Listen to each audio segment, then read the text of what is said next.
Matahari pagi menyinari dataran Dura dengan cahaya keemasan yang menyilaukan. Dataran luas itu terletak tidak jauh dari kota Babel yang megah, dikelilingi oleh hamparan tanah datar yang membentang hingga ke kaki gunung di kejauhan. Tetapi pagi ini, dataran itu bukan lagi sekadar padang kosong. Di tengahnya berdiri sebuah monumen yang menggetarkan, patung emas raksasa setinggi 60 hasta dan lebar 6 hasta. Patung itu berkilau di bawah matahari, memancarkan cahaya yang menyakitkan mata. Seluruh permukaannya dilapisi emas murni, hasil rampasan perang dari berbagai bangsa yang telah ditaklukkan Babel. Wajah patung itu meniru wajah dewa-dewa Babel, tetapi banyak yang berbisik bahwa itu sebenarnya adalah wajah Raja Nebukadnezar sendiri, simbol kekuasaannya yang absolut. Di Istana Babel, jauh dari dataran Dura, 3 pemuda Yahudi sedang mempersiapkan diri untuk hari yang akan mengubah hidup mereka selamanya. Mereka adalah Sadrah, Mesah, dan Abednego, nama-nama Babel yang diberikan kepada mereka ketika mereka dibawa sebagai tawanan dari Yerusalem bertahun-tahun lalu. Nama asli mereka adalah Hanania, Misael, dan Azaria.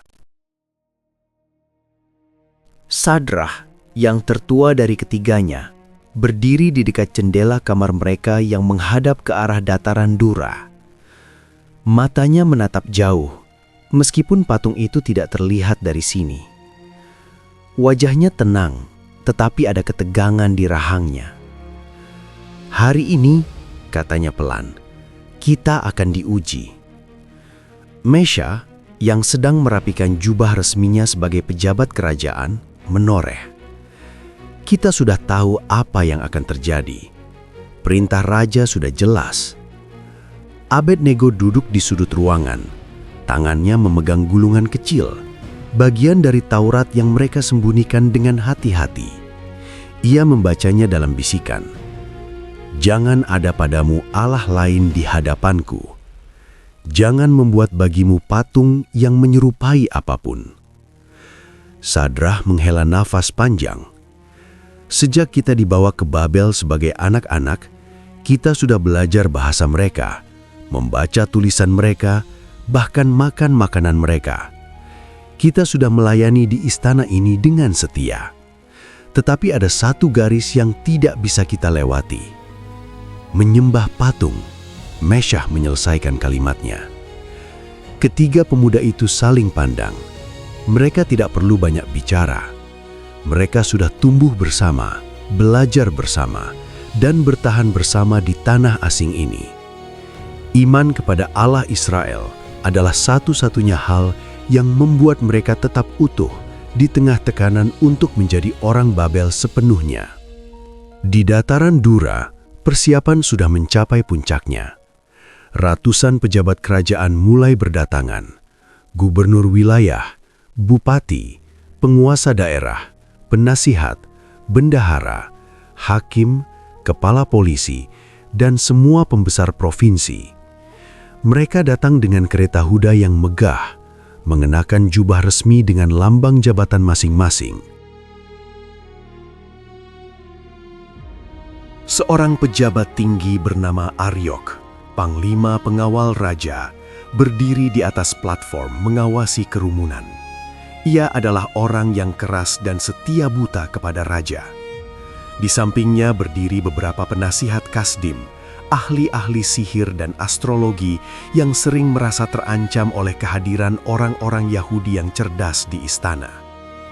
"Lihat," bisik salah seorang kasdim kepada temannya. Sadrah, Mesah, dan Abednego juga datang. Temannya menyeringai.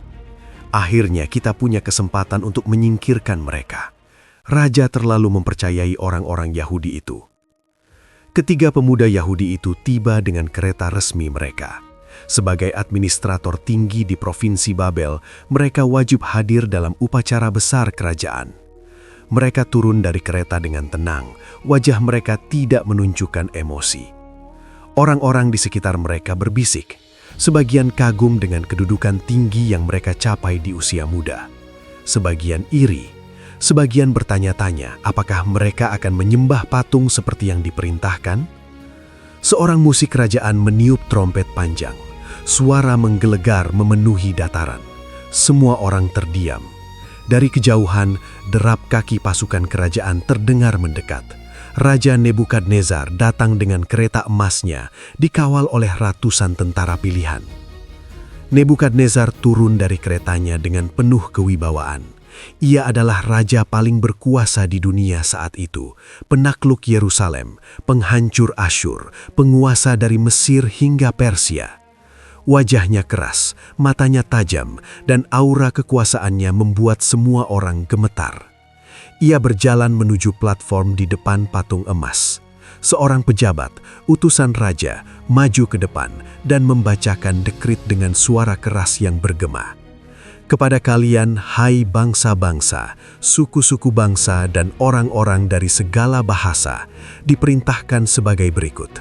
Pada waktu kalian mendengar bunyi sangkakala, seruling, kecapi, rebab, gambus, dan serdam, serta berbagai-bagai jenis bunyi-bunyian, haruslah kalian sujud menyembah patung emas yang didirikan oleh Raja Nebukadnezar.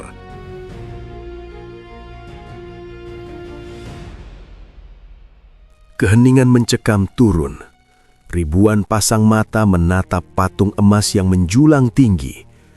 Lalu utusan itu melanjutkan dengan nada yang lebih menakutkan.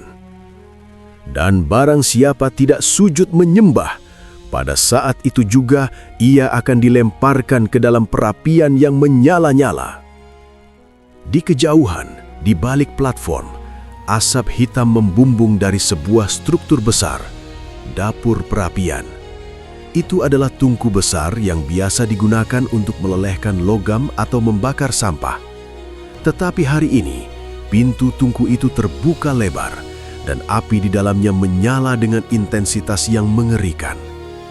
Mesah berbisik kepada Sadrah, mereka sudah menyiapkannya. Sadrah mengangguk tanpa berkata apa-apa. Tangannya terkepal di sisi tubuhnya, tetapi wajahnya tetap tenang. Raja Nebukadnezar mengangkat tangannya. Itu adalah isyarat. Para pemain musik kerajaan mengambil posisi. Pemegang sangkakala, seruling, kecapi, rebab, gambus, serdam, dan puluhan alat musik lainnya. Lalu raja menurunkan tangannya. Musik meledak dengan kuat. Bunyi sangkakala yang menggelegar bercampur dengan melodi seruling yang tinggi, dentingan kecapi, gesekan rebab, petikan gambus, dan dentuman serdam. Semua bunyi itu menyatu menjadi simfoni yang memekakkan telinga, komando yang tidak bisa diabaikan. Serentak, ribuan orang sujud. Gubernur, bupati, penguasa, penasehat, bendahara, hakim, semuanya jatuh berlutut dengan wajah menyentuh tanah. Jubah-jubah resmi mereka tersebar di atas debu. Mahkota-mahkota kecil di kepala mereka berkilau di bawah matahari. Tetapi di tengah lautan orang yang sujud, 3 orang tetap berdiri tegak. Sadrah, Mesah, dan Abednego. Mereka berdiri dengan tangan di samping tubuh, wajah menghadap lurus ke depan, bukan ke patung, tetapi ke langit. Mereka tidak sujud, mereka tidak membungkuk, mereka tidak bergeming. Beberapa orang di sekitar mereka melirik dengan mata yang penuh ketakutan.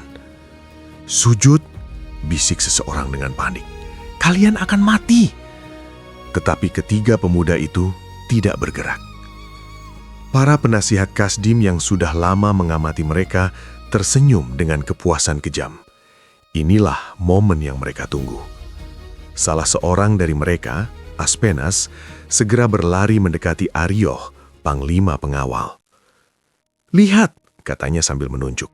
"Orang-orang Yahudi itu tidak taat. Mereka tidak menyembah patung raja."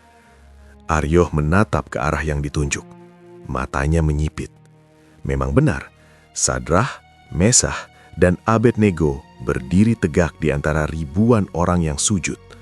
Mereka menonjol seperti menara di tengah padang datar. Mereka menghina raja, desis Aspenas. Ini pengkhianatan. Para kasdim lainnya bergabung. Mereka harus dilaporkan. Raja harus tahu bahwa orang-orang Yahudi ini menolak perintahnya. Arioh ragu sejenak. Ia mengenal ketiga pemuda itu. Mereka adalah administrator yang cakap dan setia. Tetapi perintah raja jelas, tidak ada pengecualian. Musik akhirnya berhenti. Ribuan orang perlahan bangkit dari posisi sujud mereka, membersihkan debu dari jubah mereka. Tetapi mata semua orang tertuju pada tiga pemuda yang masih berdiri tegak. Para kasdim bergegas mendekati raja yang sedang turun dari platform. Mereka sujud di hadapannya dengan dramatis. "Ya Raja, kiranya tuanku hidup selama-lamanya," kata mereka dengan suara keras. "Tuanku telah mengeluarkan perintah bahwa setiap orang harus sujud menyembah patung emas ketika musik dibunyikan, dan barang siapa tidak sujud akan dilemparkan ke dalam perapian." Nebukadnezar menatap mereka dengan tajam. Dan ada beberapa orang Yahudi yang tuanku angkat menjadi pemimpin atas wilayah Babel. Sadrah, Mesah, dan Abednego. Orang-orang ini tidak mengindahkan perintah tuanku. Mereka tidak memuja dewa tuanku dan tidak menyembah patung emas yang tuanku dirikan. Wajah Nebukadnezar berubah. Urat-urat di lehernya menegang. Mata yang tadinya tenang kini menyala dengan amarah. Ia telah memberikan kehormatan kepada orang-orang Yahudi ini, mengangkat mereka dari tawanan menjadi pejabat tinggi. Dan sekarang mereka menolak perintahnya. "Panggil mereka," bentaknya dengan suara menggelegar. Pasukan pengawal segera bergerak. Mereka mendekati Sadrah, Mesah, dan Abednego dengan pedang terhunus. "Raja memanggil kalian." Ketiga pemuda itu berjalan dengan tenang melewati kerumunan yang membuka jalan bagi mereka. Orang-orang berbisik dengan campuran takut dan kagum. Beberapa menggelengkan kepala. Ini adalah bunuh diri. Yang lain menatap dengan hormat. Ini adalah keberanian sejati. Mereka tiba di hadapan raja dan sujud, bukan menyembah, tetapi memberi hormat kepada penguasa duniawi seperti yang diajarkan dalam tradisi mereka. Tetapi ketika bangkit, mata mereka menatap raja dengan tenang, tanpa rasa takut. Nebukadnezar menatap mereka satu persatu. Ia mengenal mereka dengan baik. Sadrah yang bijaksana, Mesah yang setia, Abednego yang cerdas.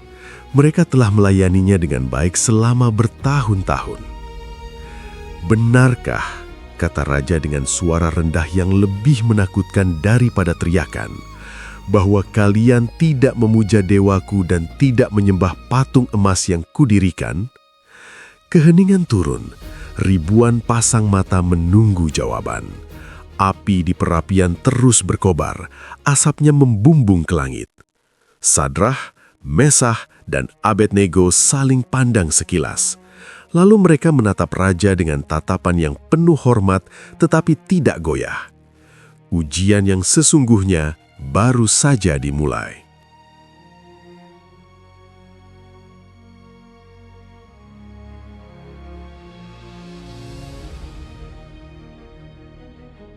Angin panas dari perapian yang menyala menerpa wajah Sadrah, Mesah, dan Abednego.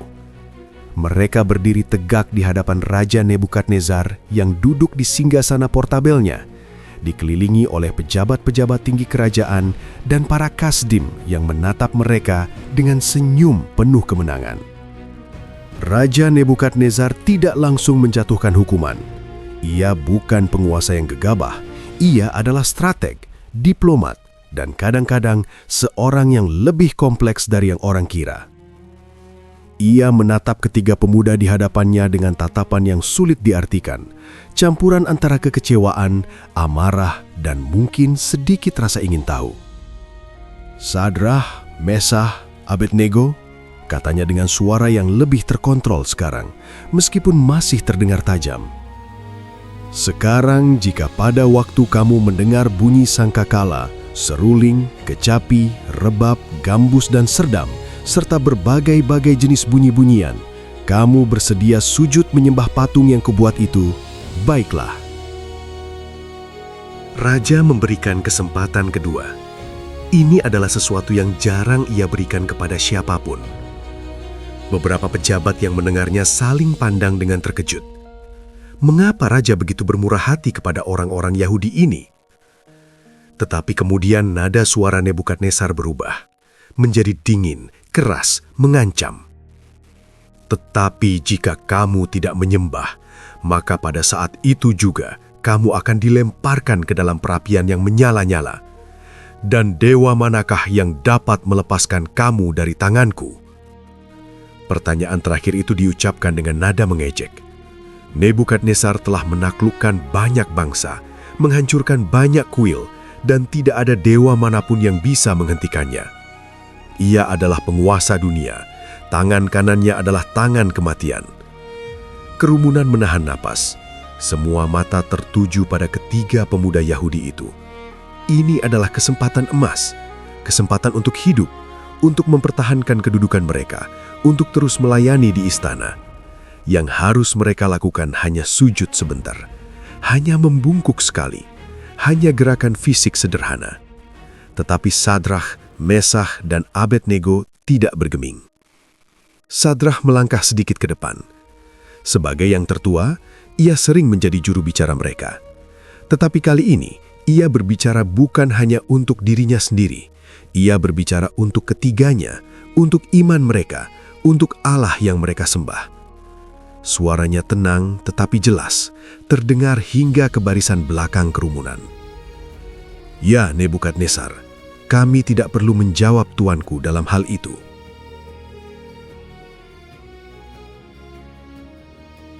Pernyataan itu seperti guntur di tengah keheningan.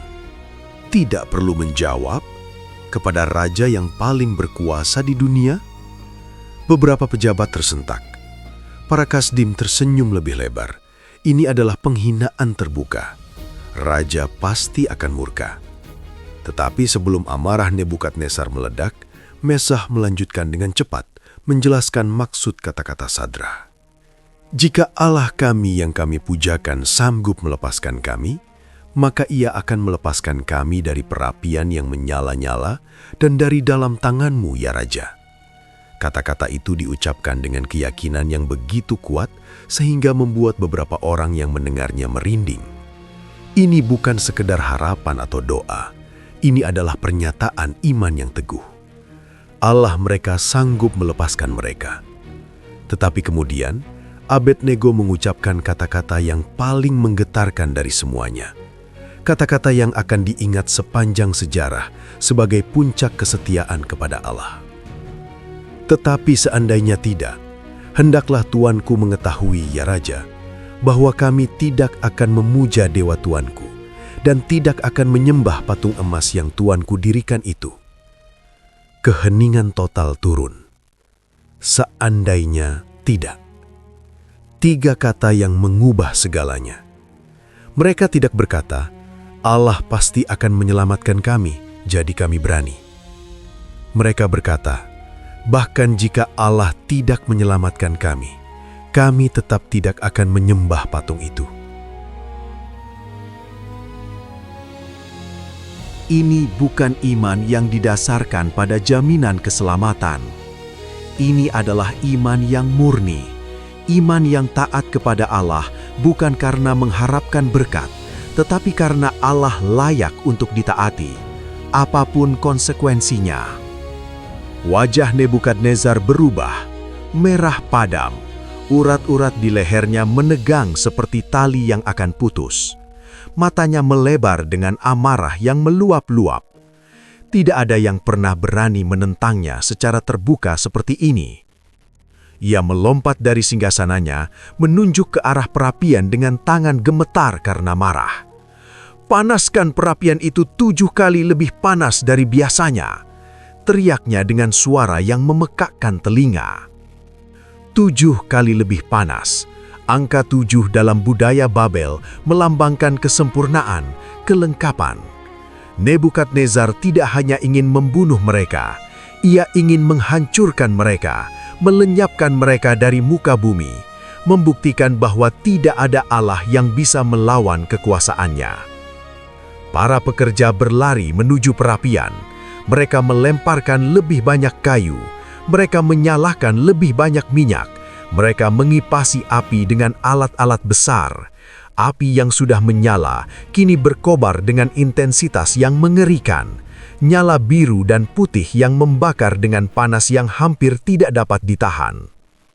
Asap hitam membumbung tinggi. Bahkan dari jarak puluhan meter, orang-orang bisa merasakan gelombang panas yang membuat kulit terasa seperti terbakar.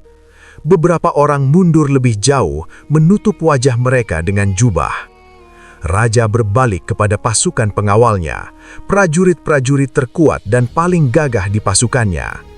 "Kalian, ikatlah mereka dan lemparkan mereka ke dalam api."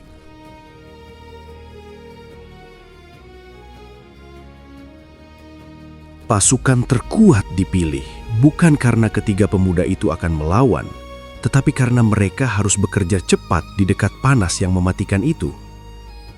Para prajurit maju. Mereka adalah pria-pria besar dengan otot-otot seperti batu, veteran banyak pertempuran. Tetapi ketika mereka mengikat Sadrah, Mesah, dan Abednego, ada sesuatu yang aneh. Ketiga pemuda itu tidak melawan. Mereka menyerahkan tangan mereka untuk diikat tanpa perlawanan. Tali tebal dililit di sekitar tubuh mereka, tangan terikat di belakang punggung, kaki diikat bersama. Mereka diikat begitu kuat sehingga tidak bisa bergerak sama sekali. Mereka masih mengenakan pakaian lengkap, jubah resmi mereka sebagai pejabat kerajaan, celana panjang, topi atau turban, dan semua pakaian lainnya. Tidak ada yang ditanggalkan. Mereka akan dibakar dengan segala kehormatan jabatan mereka. Sebuah ironi yang kejam. Para prajurit mengangkat mereka, satu prajurit untuk setiap pemuda. Mereka berjalan menuju pintu perapian yang terbuka lebar. Api menjilat keluar dari pintu, mencari mangsa. Sadrah menatap ke langit sekilas. Bibirnya bergerak dalam doa sunyi. Mesah menutup matanya, wajahnya damai. Abednego mensenyum sedikit, sebuah senyuman yang aneh di saat seperti ini, tetapi senyuman yang menunjukkan keyakinan total. Para prajurit semakin dekat ke pintu perapian. Panas menjadi tidak tertahankan. Kulit mereka mulai melepuh, nafas mereka tersengal karena udara yang terlalu panas untuk dihirup. Tetapi perintah raja harus dijalankan. Dengan gerakan cepat, mereka melemparkan Sadrah, Mesah, dan Abednego ke dalam mulut perapian yang menganga. Tetapi sesuatu yang mengerikan terjadi ketika mereka mendekat terlalu dekat ke mulut perapian.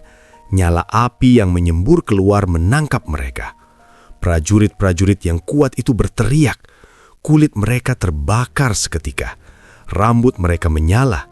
Pakaian mereka menjadi abu dalam sekejap. Mereka jatuh, mati sebelum tubuh mereka menyentuh tanah. Kerumunan memekik ngeri. Prajurit terkuat di kerajaan Babel mati hanya karena mendekat ke api itu. Bagaimana mungkin 3 orang yang dilemparkan ke dalamnya bisa selamat? Raja Nebukadnezar berdiri dengan napas terengah-engah. Matanya tertuju pada perapian. Asap hitam mengepul. Api berkobar dengan kemarahan yang tampaknya tidak puas. Tubuh para prajurit yang malang terletak di dekat pintu perapian, hangus dan tidak bergerak. "Sudah selesai," bisik salah seorang kasdim dengan kepuasan. Orang-orang Yahudi sombong itu sudah menjadi abu. Tetapi ketika asap sedikit mereda, ketika api sedikit menenang setelah menelan korbannya, sesuatu yang mustahil terjadi. Nebukadnezar menatap ke dalam perapian melalui lubang pengintai di sisinya, lubang yang dibuat untuk memantau proses pembakaran. Matanya melebar, wajahnya pucat. Ia mundur selangkah, tersandung, hampir jatuh. "Tidak mungkin," bisiknya. Ia menatap lagi, menggosok matanya, memastikan ia tidak berhalusinasi karena panas atau kemarahan. Lalu dengan suara gemetar, suara yang jauh berbeda dari teriakan amarahnya tadi, ia berseru kepada para penasihatnya. "Bukankah 3 orang yang telah kita campakkan dengan terikat ke dalam api itu?" Para penasihat saling pandang bingung. "Benar ya Raja," jawab mereka. Nebukadnezar menunjuk ke dalam perapian dengan tangan gemetar. Suaranya naik, penuh dengan ketakjuban dan ketakutan. Tetapi ada 4 orang kulihat berjalan-jalan di tengah-tengah api itu. Mereka tidak terluka, dan yang keempat itu rupanya seperti anak dewa. 4 orang, bukan 3.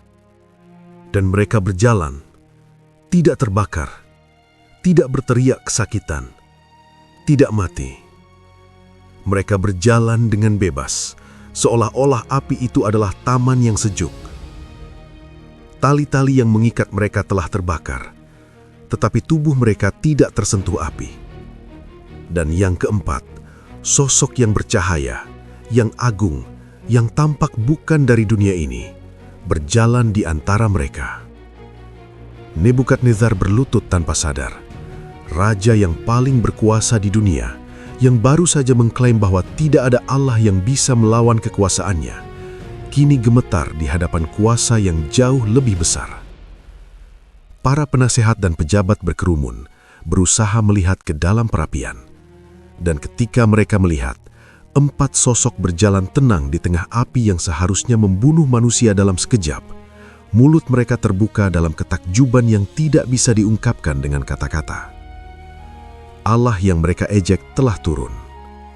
Allah yang mereka tantang telah menjawab. Dan jawabannya adalah kehadirannya sendiri di tengah api.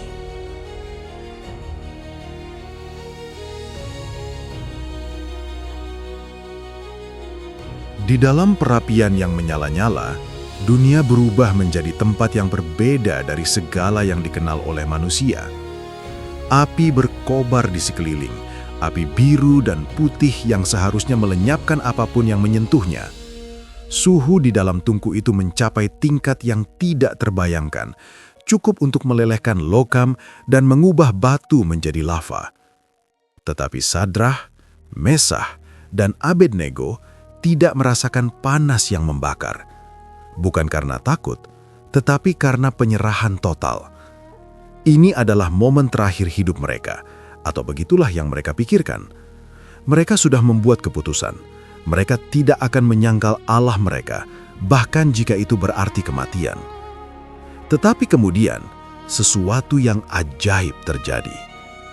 Alih-alih rasa sakit yang membakar, mereka merasakan damai. Alih-alih kepanasan yang menyiksa, mereka merasakan kesejukan yang aneh. Alih-alih kematian, mereka merasakan kehidupan yang lebih nyata dari yang pernah mereka rasakan. Sadrah membuka matanya terlebih dahulu. Api masih ada di sekeliling mereka, berkobar, berputar, menjilat udara dengan lidah-lidah api yang ganas. Tetapi, api itu tidak menyentuh mereka. Seperti ada dinding tak terlihat yang memisahkan mereka dari nyala yang mematikan. "Mesah, Abednego," bisik Sadrah dengan suara yang penuh keheranan. Kedua temannya membuka mata mereka. Wajah mereka menunjukkan ketakjuban yang sama. Mereka masih hidup. Tubuh mereka tidak terbakar. Pakaian mereka masih utuh. Lalu Mesah merasakan sesuatu di pergelangan tangannya. Tali yang mengikatnya, tali tebal yang diikat dengan kuat oleh prajurit-prajurit Babel, telah terbakar menjadi abu dan jatuh. Tangannya bebas. Tetapi ikatan mereka tidak bertahan lama di dalam api. Api yang tidak membakar tubuh mereka justru membakar belenggu yang mengikat mereka. Abednego menggerakkan kakinya. Tali di kakinya juga sudah menjadi abu. Ia bisa berdiri, ia bisa berjalan. Mereka bangkit satu persatu, berdiri di tengah-tengah api yang berkobar. Dan ketika mereka berdiri, mereka melihat dia, sosok keempat. Ia berdiri di antara mereka, seorang pribadi yang memancarkan cahaya yang berbeda dari cahaya api. Cahayanya lembut tetapi kuat, menenangkan tetapi penuh kuasa. Wajahnya sulit dijelaskan, bukan karena tidak jelas, tetapi karena terlalu mulia untuk ditangkap sepenuhnya oleh mata manusia. Ia tidak memperkenalkan diri, ia tidak perlu. Ketiga pemuda itu langsung tahu siapa dia. Malaikat Tuhan. Atau mungkin lebih dari itu, anak Allah sendiri dalam bentuk prainkarnasi, hadir di tengah penderitaan umatnya. Sosok itu tersenyum, senyuman yang penuh kasih dan kegembiraan melihat iman mereka. Ia mengulurkan tangan dan Sadrah menerimanya. Sentuhan itu hangat, tetapi bukan panas api. Ini adalah kehangatan kasih, kehangatan kehadiran ilahi. "Jangan takut," kata suara itu, suara yang seperti air yang mengalir dan guntur yang bergema sekaligus. "Aku bersama kalian." Abednego merasakan air mata mengalir di pipinya, bukan karena asap atau panas, tetapi karena emosi yang luar biasa. Mereka tidak sendirian, mereka tidak pernah sendirian. Allah yang mereka sembah tidak hanya menonton dari surga, Ia turun, Ia masuk ke dalam api bersama mereka. "Berjalanlah," kata sosok itu dengan lembut, dan mereka berjalan. Di luar perapian, Nebukadnezar masih terpaku menatap melalui lubang pengintai. Jantungnya berdebar kencang. Ia adalah seorang raja yang telah menyaksikan banyak hal: peperangan, pengorbanan, ritual sihir, mukjizat palsu. Tetapi ini berbeda, ini nyata, ini menakutkan sekaligus memukau. "Lihatlah," katanya kepada para penasehatnya, suaranya masih gemetar. "Mereka berjalan di tengah api, mereka tidak terikat lagi. Dan yang keempat itu, lihatlah wajahnya, itu bukan manusia biasa." Para penasehat mendekat, berusaha melihat lebih jelas. Beberapa dari mereka, para kasdim yang tadinya sombong, kini wajahnya pucat. Mereka tahu ini bukan trik, ini bukan ilusi. Ini adalah manifestasi kuasa yang jauh melampaui pengetahuan mereka. Salah seorang penasehat yang lebih tua berbisik dengan suara bergetar, "Ini adalah Allah mereka. Allah Israel telah turun." Di dalam perapian, Sadrah, Mesakh, dan Abednego berjalan dengan bebas. Api berkobar di sekeliling mereka seperti tirai yang bergerak, tetapi tidak ada satupun nyala yang menyentuh tubuh mereka. Mesakh mengangkat tangannya, memandangi kulitnya.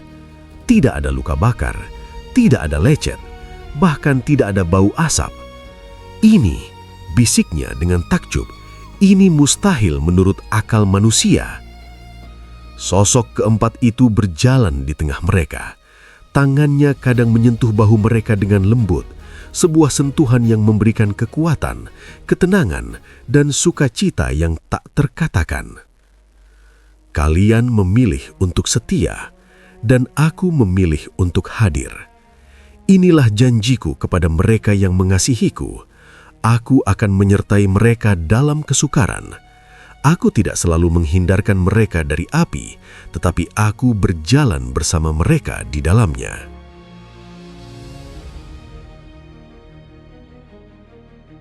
Kata-kata itu menggetarkan jiwa mereka. Ini bukan hanya tentang perlindungan fisik, ini tentang kehadiran Allah yang setia, yang tidak meninggalkan umatnya, bahkan di lembah yang paling gelap. Sadrah teringat akan lagu yang dinyanyikan nenek moyangnya, mazmur yang diajarkan dari generasi ke generasi. "Sekalipun aku berjalan dalam lembah kekelaman, aku tidak takut bahaya, sebab Engkau besertaku." Dan sekarang, di dalam perapian yang menyala-nyala, lembah kekelaman yang literal, mereka merasakan kebenaran kata-kata itu dengan cara yang tidak pernah mereka bayangkan sebelumnya. Api terus berkobar, Kayu terus bertabak, panas terus memancar keluar, membuat orang-orang di luar mundur lebih jauh. Tetapi di dalam, di pusat api yang seharusnya paling panas, ada oasis damai. Mereka berjalan dalam lingkaran kecil, tidak terburu-buru untuk keluar. Ini adalah momen suci, momen bersama Allah yang tidak ingin mereka akhiri terlalu cepat. "Apakah kalian takut?" tanya sosok itu dengan lembut. Ketiga pemuda itu saling pandang, lalu Sadrah menjawab dengan jujur. "Sebelum kami dilemparkan ke sini, ya, ada ketakutan. Ketakutan akan rasa sakit, ketakutan akan kematian. Tetapi kami memilih untuk taat meskipun takut." Sosok itu mengangguk dengan persetujuan. Keberanian sejati bukan ketiadaan rasa takut. Keberanian sejati adalah ketaatan meskipun ada rasa takut. Dan sekarang kalian tahu, mereka yang percaya kepadaku tidak akan dipermalukan.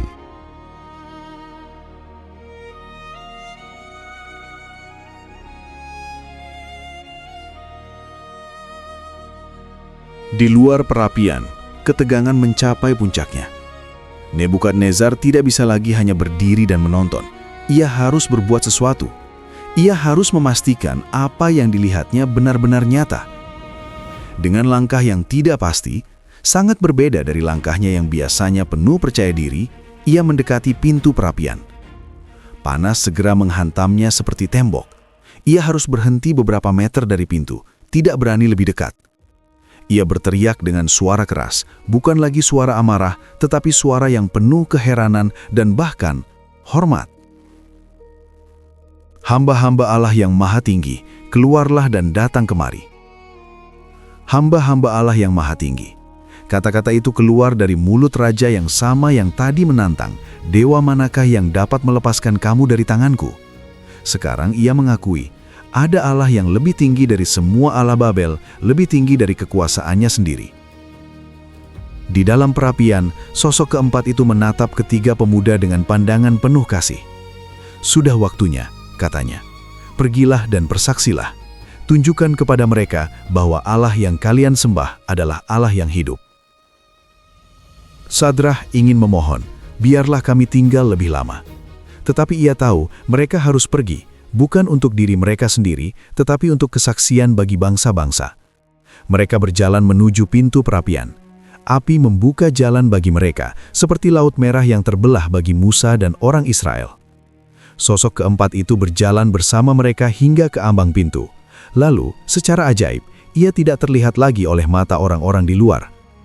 Tetapi Sadrah, Meshak, dan Abednego masih merasakan kehadirannya, seperti kehangatan lembut yang melingkupi mereka. Mereka melangkah keluar dari api. Kerumunan tersentak mundur, campuran antara takut dan kagum. Para bupati, penguasa, gubernur, dan penasihat raja berkerumun mendekat. Mata mereka terbelak-belak dengan ketakjuban. Mereka memandangi ketiga pemuda itu dari kepala hingga kaki, tidak percaya dengan apa yang mereka lihat. Api tidak berkuasa terhadap tubuh mereka. Rambut di kepala mereka tidak hangus terbakar. Jubah mereka tidak berubah, dan bau hangus tidak ada pada mereka.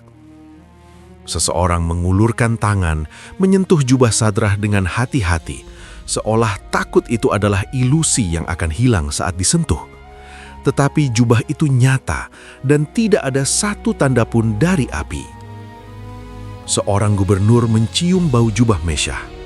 Tidak ada bau asap, tidak ada bau belerang, tidak ada bau apapun kecuali wewangian minyak wangi yang sudah ada sebelumnya.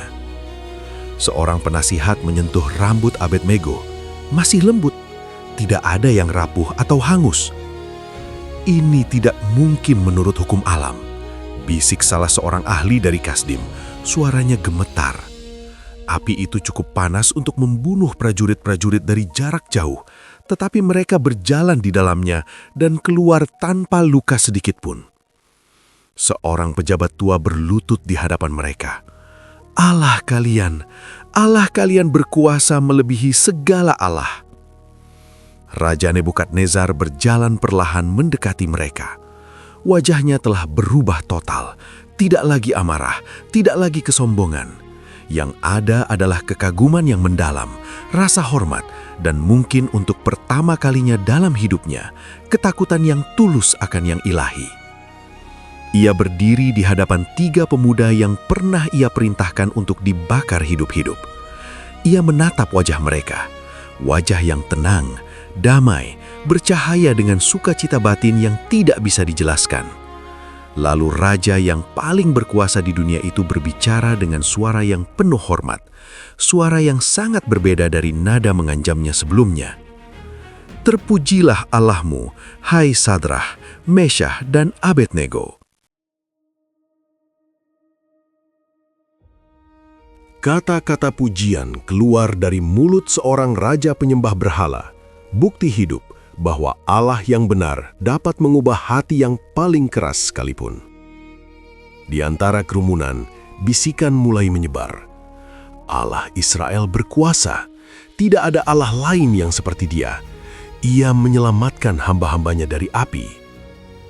Beberapa orang mulai berlutut, bukan kepada patung emas yang masih berdiri di belakang mereka, tetapi dalam rasa hormat kepada Allah yang tidak terlihat, yang kuasanya baru saja dinyatakan dengan cara yang tidak terbantahkan. Sadrah menatap sekeliling kepada ribuan wajah yang menatap mereka dengan kagum. Ia teringat kata-kata sosok keempat di dalam api, "Bersaksilah." Ini adalah kesempatan mereka, bukan untuk membanggakan diri, tetapi untuk meninggikan Allah yang telah menyelamatkan mereka. Dengan suara yang jelas dan penuh keyakinan, Sadrah berkata kepada semua yang hadir, "Yang kami alami hari ini bukanlah karena kekuatan kami sendiri. Kami sama lemahnya dengan kalian semua. Tetapi Allah kami, Allah Abraham, Ishak, dan Yakub, Ia adalah Allah yang hidup. Ia mendengar doa. Ia setia kepada mereka yang setia kepadanya. Dan Ia berkuasa menyelamatkan mereka yang percaya kepadanya." Matahari mulai bergerak ke barat. Bayangan panjang mulai merayap melintasi dataran Dura. Patung emas masih berdiri megah, tetapi kilaunya entah bagaimana tampak redup sekarang. Tidak lagi mengesankan setelah kuasa Allah yang sejati dinyatakan.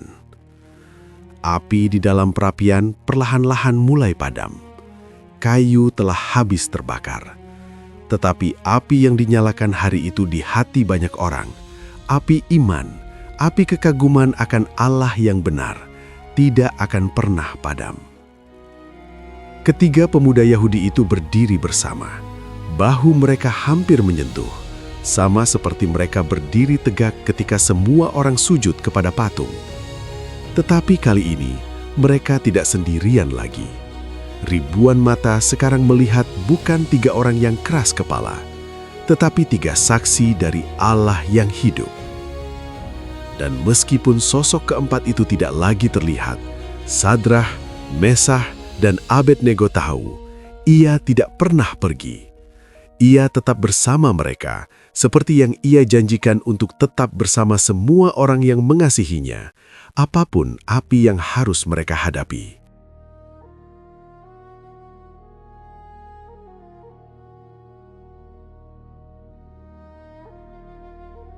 Malam turun perlahan di atas Babel.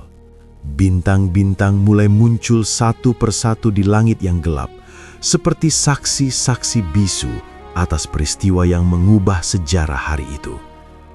Di dataran Dura, kerumunan mulai bubar, tetapi tidak seorang pun pergi dengan hati yang sama seperti ketika mereka datang. Para gubernur dan bupati berjalan dalam keheningan. Pikiran mereka penuh dengan apa yang mereka saksikan.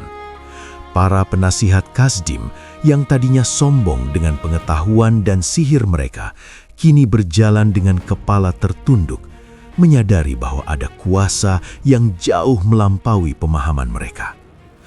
Patung emas masih berdiri di tengah dataran, tetapi tidak ada lagi yang menatapnya dengan pengaguman. Kilaunya tampak hambar sekarang. Hanya logam tanpa jiwa, tanpa kuasa, tanpa kehidupan. Perintah untuk menyembahnya masih bergema di telinga orang banyak. Tetapi setelah melihat Allah yang sejati bertindak, patung itu tidak lagi menimbulkan rasa gentar, hanya rasa kosong. Raja Nebukadnezar tidak segera pulang ke istana. Ia berdiri lama di dekat perapian yang perlahan padam, menatap ke dalam tungku yang seharusnya menjadi makam 3 pemuda Yahudi itu. Pikirannya bergejolak, campuran antara malu, takjub, dan sesuatu yang asing baginya, kerendahan hati. Ia adalah raja yang telah menaklukkan bangsa-bangsa, yang telah menghancurkan kuil-kuil dewa lain, yang telah membuktikan superioritas Babel di atas semua kerajaan. Tetapi hari ini, ia berhadapan dengan sesuatu yang tidak bisa ia taklukkan, tidak bisa ia hancurkan, tidak bisa ia kuasai. Allah yang hidup. Sadrah, Mesah, dan Abednego berdiri tidak jauh dari raja, dikelilingi oleh para pejabat yang masih ingin melihat lebih dekat, ingin menyentuh jubah mereka, ingin memastikan bahwa apa yang mereka lihat benar-benar nyata. Seorang gubernur tua dari wilayah Media mendekati Mesak. Suaranya gemetar ketika ia berkata, "Aku telah melayani banyak raja. Aku telah melihat banyak keajaiban yang diklaim oleh para imam dan ahli sihir. Tetapi aku tidak pernah melihat sesuatu seperti ini. Allahmu tidak hanya berkuasa di surga, tetapi juga turun ke bumi untuk menyelamatkan hamba-hambanya." Mesak mengangguk dengan lembut. "Ya, itulah Allah kami. Ia bukan Allah yang jauh dan tidak peduli. Ia adalah Allah yang dekat, yang mendengar seruan umatnya, yang setia pada perjanjiannya." Seorang penasihat muda dari Kasdim, yang sebelumnya termasuk yang melaporkan ketiga pemuda itu kepada raja, kini berdiri dengan wajah pucat di hadapan Abednego. Ia berlutut, kepalanya tertunduk. "Ampunilah aku," bisiknya dengan suara serak. Aku iri dengan kedudukanmu. Aku ingin menjatuhkanmu. Tetapi aku salah. Aku melihat hari ini bahwa kamu melayani Allah yang benar." Abednego mengulurkan tangannya, membantu pria itu berdiri. "Bukan kami yang patut kamu hormati. Hormatilah Allah yang menyelamatkan kami. Dan ketahuilah bahwa Ia adalah Allah yang penuh belas kasihan, bahkan kepada mereka yang pernah memusuhi umatnya." Air mata mengalir di pipi penasihat muda itu. Ia berdiri, membungkuk dalam, lalu berjalan pergi dengan langkah yang lebih ringan. Beban rasa bersalahnya telah diangkat. Nebukadnezar akhirnya berbalik dari perapian. Ia berjalan mendekati ketiga pemuda dengan langkah yang lambat. Ketika ia tiba di hadapan mereka, untuk sesaat tampak seolah ia akan berlutut, sesuatu yang tidak pernah dilakukan seorang Raja Babel kepada siapapun. Tetapi ia tidak berlutut. Sebaliknya, ia menaruh tangannya di bahu Sadrah, sebuah gestur yang sangat pribadi, sangat tidak seperti raja, tetapi sangat manusiawi. "Aku telah salah," katanya dengan suara rendah yang hanya bisa didengar oleh mereka dan beberapa orang terdekat. "Aku mengira kekuasaanku adalah yang tertinggi. Aku mengira tidak ada Allah yang bisa melawan tanganku. Tetapi hari ini, Allahmu telah menunjukkan kepadaku bahwa ada kuasa yang jauh lebih besar." Sadrah menatap mata raja, mata yang biasanya keras dan menakutkan, kini tampak lembut dan mencari. "Ya Tuanku Raja," kata Sadrah dengan hormat, "kami tidak pernah bermaksud melawan kerajaanmu atau menghina otoritasmu. Kami telah melayani Tuanku dengan setia dalam segala hal. Tetapi ada satu hal yang tidak bisa kami kompromi, kesetiaan kami kepada Allah yang menciptakan langit dan bumi. Ia yang memberikan napas hidup kepada semua orang, termasuk raja-raja." Nebukadnezar mengangguk perlahan. Ia berpaling menghadap kerumunan yang masih tersisa. Beberapa ratus orang pejabat tinggi yang menunggu untuk melihat apa yang akan raja lakukan selanjutnya. Dengan suara yang keras dan penuh otoritas, suara yang sudah biasa mengeluarkan perintah, ia berbicara. Tetapi kali ini, perintahnya sangat berbeda dari yang ia keluarkan pagi itu. Dengarlah, hai semua bangsa, suku bangsa, dan orang dari segala bahasa. Keheningan total turun.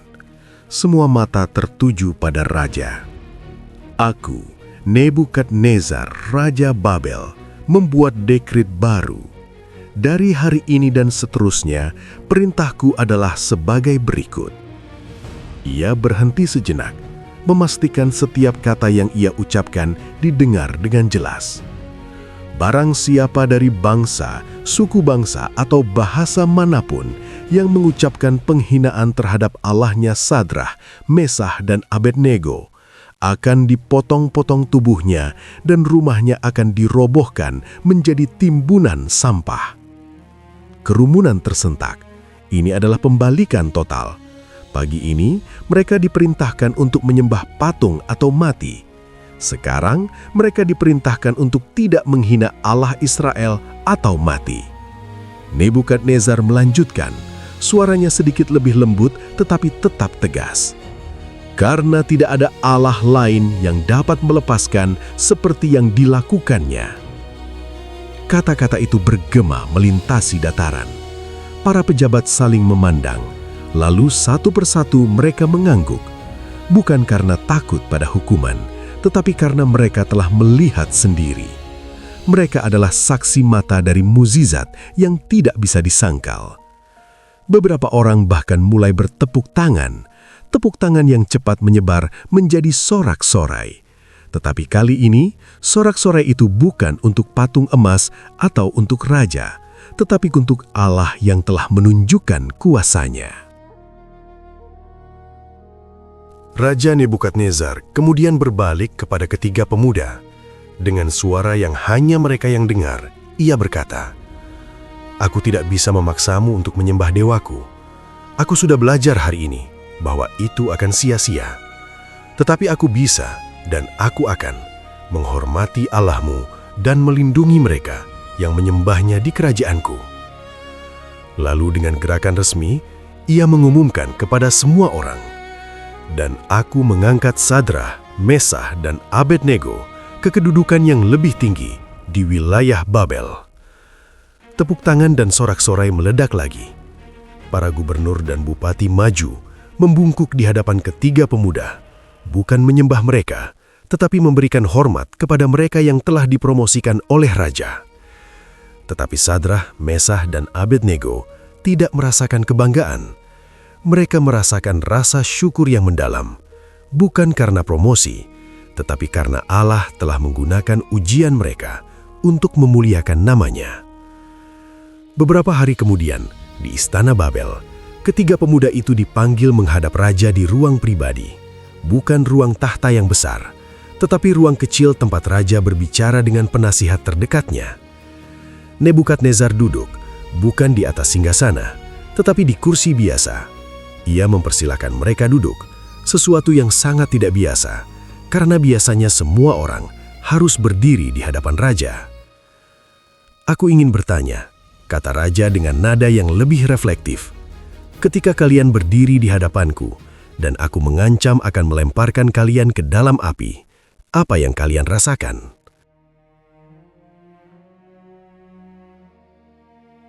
Mesak menjawab dengan jujur, "Kami takut, Tuanku. Kami adalah manusia biasa. Rasa takut akan rasa sakit dan kematian ada di hati kami. Tetapi," sambung Abednego, "ada sesuatu yang lebih besar dari rasa takut kami. Kami tahu bahwa jika kami menyembah patung itu, kami mungkin menyelamatkan tubuh kami, tetapi kehilangan jiwa kami.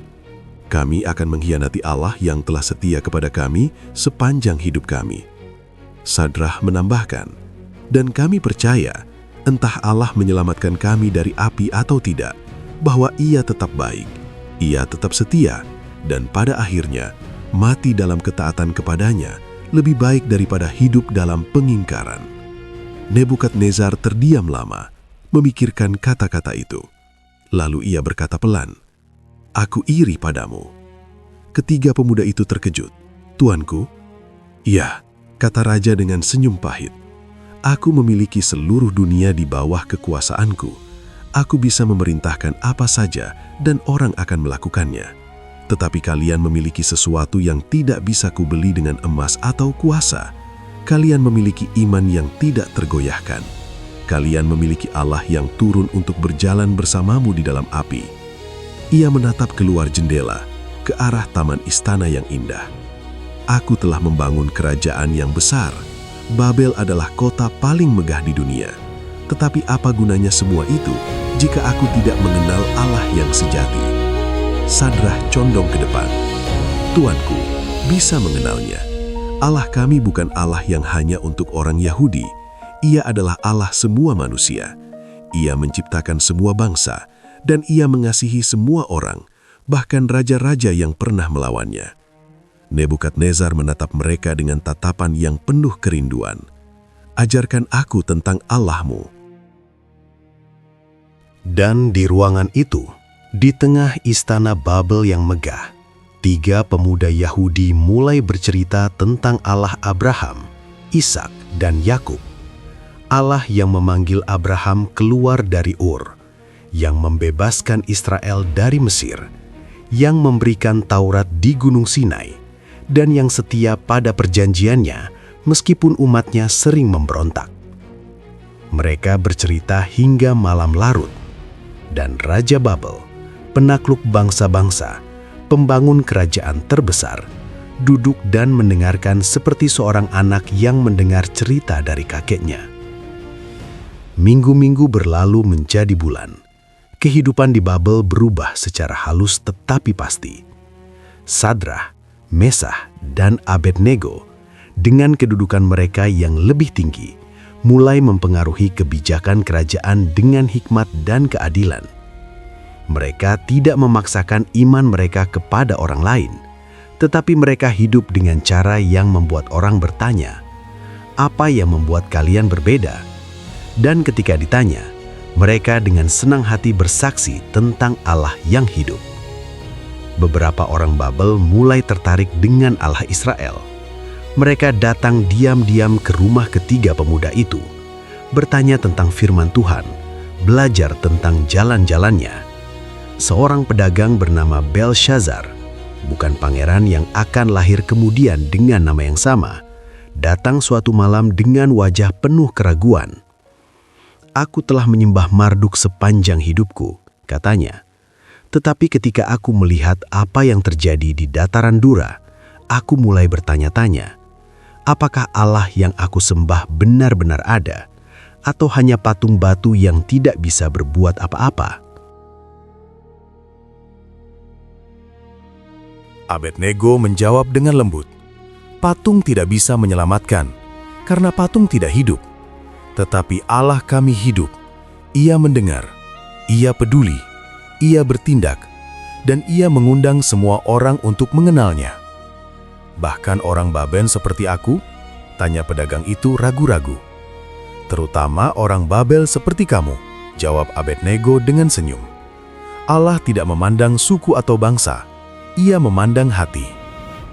Pedagang itu meninggalkan rumah mereka malam itu dengan hati yang lebih ringan.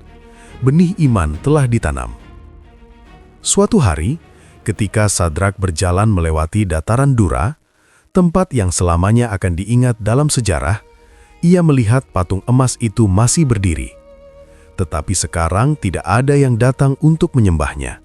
Tidak ada musik, tidak ada upacara, hanya patung yang terlupakan, ditinggalkan oleh mereka yang pernah diperintahkan untuk menyembahnya. Seorang anak kecil berlari melewatinya, bermain dengan teman-temannya. Mereka tidak takut pada patung itu. Bagi mereka itu hanya logam, besar dan mengkilap, tetapi tidak lebih dari itu. Sadrak tersenyum. Ini adalah kemenangan yang sesungguhnya.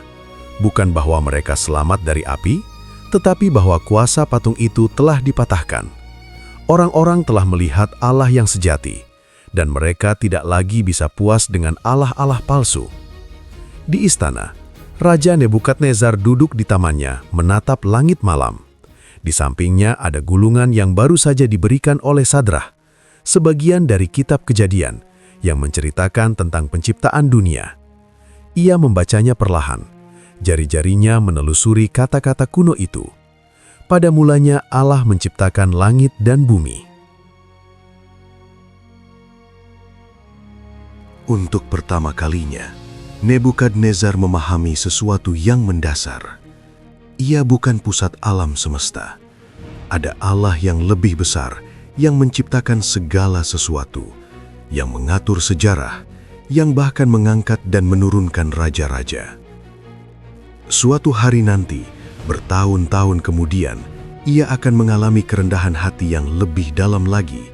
Ia akan kehilangan kewarasannya dan hidup seperti binatang selama 7 tahun, hingga ia benar-benar mengakui bahwa Yang Maha Tinggi berkuasa atas kerajaan manusia. Tetapi itu adalah cerita untuk lain waktu. Malam ini, di Taman Istana Babel, benih kebenaran telah ditanam di hati seorang raja. Dan di rumah mereka, Sadrah, Mesah, dan Abednego berkumpul untuk berdoa seperti yang selalu mereka lakukan setiap malam. Berdoa untuk keluarga mereka yang masih di pembuangan, untuk bangsa Israel yang menanti pemulihan, dan untuk kerajaan Babel yang telah menjadi rumah mereka. Tuhan telah membawa kita melalui api, kata Mesah dengan reflektif. Tidak secara harfiah saja, tetapi juga api ujian, ujian keimanan, ujian ketaatan, ujian kesetiaan. Dan ia tidak pernah meninggalkan kita, tambah Abednego.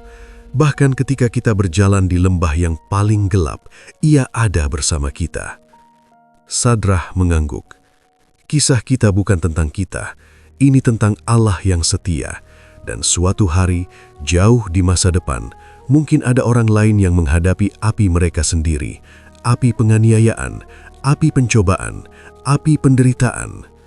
Aku berdoa agar kisah kita memberi mereka keberanian untuk tetap setia.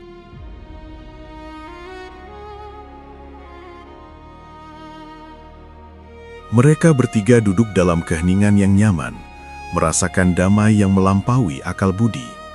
Damai yang datang dari mengetahui bahwa mereka telah hidup setia, bahwa mereka telah memuliakan Allah, dan bahwa Ia telah membuktikan dirinya setia. Di luar jendela, bintang-bintang bersinar terang di langit Babel, bintang-bintang yang sama yang bersinar di atas Yerusalem, mengingatkan bahwa Allah yang mereka sembah tidak terbatas pada satu tempat atau satu bangsa. Ia adalah Allah yang hadir di mana-mana, di istana dan di gubuk, di kebebasan dan di pembuangan, di masa damai dan di dalam api. Dan bagi mereka yang setia kepadanya, Ia berjanji untuk berjalan bersama mereka, apapun api yang harus mereka hadapi.